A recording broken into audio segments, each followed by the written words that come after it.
Bəzən bir insan səhnədə imperator olur, amma içində illərlə parçalanmış bir ruh daşıyır. O, dəlicəsinə sevdiyi qadından ayrıldı.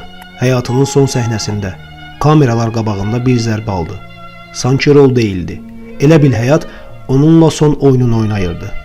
O, Azərbaycan teatrının döyünən ürəyi, susan fəryadı, görünməyən göz yaşları idi. Hazırsınızsa, Azərbaycanın ən qüdrətli səhnə adamlarından birinin, Ələsgər Ələkbərovun həyatından danışacağım. Kim igiddir, kim cəsurdur, kim öz xalqını, doğma yurdunu sevirsə, kim düşman əsarətini qəbul etmirsə, arxamca gəlsin. Dəlicəsinə sevdiyi həyat yoldaşı Hökümə Qurbanovadan ayrılması, Böyük Dayaq filmində başına endirilən zərbədən qısa müddət sonra dünyasını dəyişməsi bu günə qədər müəmmalı qalır. Ələsgər Ələkbərov 26 mart 1910-cu ildə Bakıda anadan olub.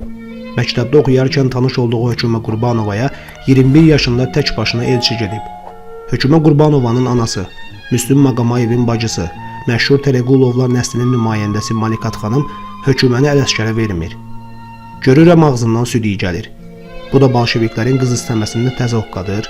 Elçiyə bir bax, sənin evlənən vaxtın deyil, deyərək Ələsgəri əli boş yola salır. Gözün aydın ay Rüstəm, qara sevlənir. Laf yaxşı eləyir.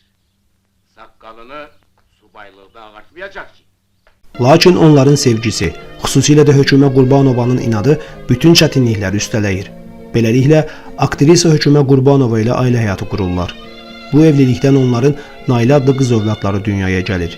1933-cü ildə Bakı Türk İşçi Teatrı Gəncəyə köçürülərkən gənc ailə də Bakıdan Gəncəyə getməyə məcbur olur. Amma çox keçməmiş onların ailəsində problemlər yaranır. Qısqanclıq hissi və qarşılıqlı ittihamlar bir-birini dəlicəsinə sevən bu istedadlı insanları ayırır.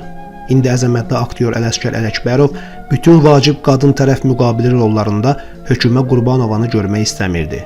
Nəticədə aktrisa uzun müddət baş rollardan məhrum oldu. Sən gərək çoxdan öz doğma kəndinə qayıdaydın. Xoş gördük. Xoş günün olsun ayol, xoş gördük. O, Hökümə Qurbanovadan ayrılandan sonra Rus qızı ilə evlənir. Bir neçə il Tiflis Azərbaycan teatrında, Gəncə teatrında çalışır.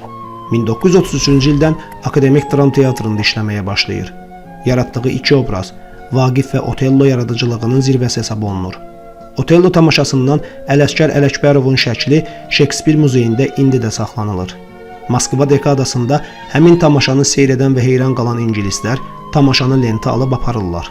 Tamaşa vaxtı Moskva teatrının pərdəsi alqışlardan düz 17 dəfə bağlanıb və yenidən açılır. Düşüb düşməyəli bu saraylara, hələ rast gəlmədim vəfalı yara. Çəkin boğazımdan mənim min dara, çobanlar yaylağı yadıma düşdü. Belə bir şayə də var ki, rejissor Ədil İskəndərov Otello tamaşasında baş rolu Ələsgər Ələkbərova verəndə onunla qanlı bıçaq imiş. Bu tamaşadan sonra məşhurlaşan Ələsgər Ələkbərov düşmən olduğu Ədil İskəndərov haqqında məni o yaratdı deyirmiş. Hətta bildirilir ki, zamanında incəsənət xadimlərinə fəxri adlar veriləndə hamı Akademik Dram Teatrına ayrılan fəxri adın Ələsgər Ələkbərova veriləcəyini gözləyirmiş. Ancaq bu fəxri ad teatrın rəhbəri Ədil İskəndərova verilib. Ana, sən kimin tərəfini saxlayırsan, ha? Hoşuma gəlmirsən, ha, qardaş oğlu. Bundan sonra Ələsgər Ələkbərov teatrdan çıxmaq üçün ərizə ilə Mədəniyyət Nazirliyinə müraciət edib. Mədəniyyət Naziri Məmməd Qurbanovun etirazına baxmayaraq o, teatrdan uzaqlaşıb. Ələsgər Ələkbərov bir də teatra 1959-cu ilin axırında Ədil İskəndərov vəzifəsindən uzaqlaşandan sonra qayıdıb. Ancaq sonra özü də başa düşür və etiraf edirdi ki, İskəndərovsuz teatr həmin teatr deyil. Ələkbərov həm də bir sıra filmlərdə rol alıb.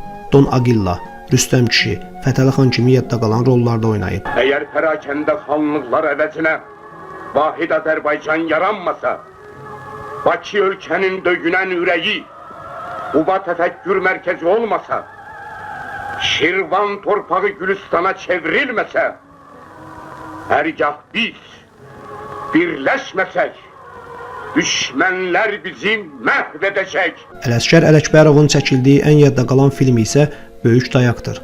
Bu filmdə baş verən faciə onun ölümündə bilavasitə rol oynayıb. Həmin epizoda keçməzdən qabaq bir məqamı da qeyd edim ki, film çəkilərkən aktyorun böyrəklərində ciddi nasazlıqlar baş verib. Film boyu o bir çox kadrlarda at üstündə olur. Lakin ortaya problem çıxır. Ələsgər Ələkbərovun böyrəkləri xəstə olduğu üçün ata minə bilmir. Xeyli götür qoydan sonra filmin operatoru çıxış yolu tapır. Çəkiliş meydançasına gətirilən yük maşınına yəhər quraşdırıb çəkiliş aparılır. Filmə baxanların heç ağlına da gəlmir ki, Rüstəm kişi atsız yəhər üstündə çapır.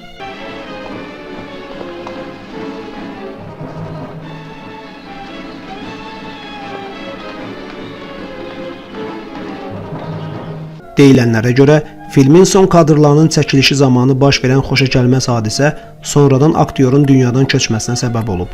Val Hüseyn Rüstəm kişi davası çəkilərkən Ələsgər Ələkbərovun başına gerçəkdən dəyənək zərbəsi dəyir.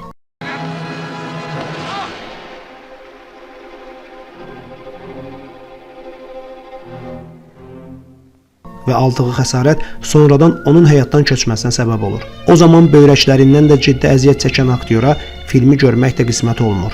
Böyük sənətkar 31 yanvar 1963-cü ildə vəfat edir. Ne kadar sinesinde yüreği döyünür, Rustam kişi diz yere koyan değil.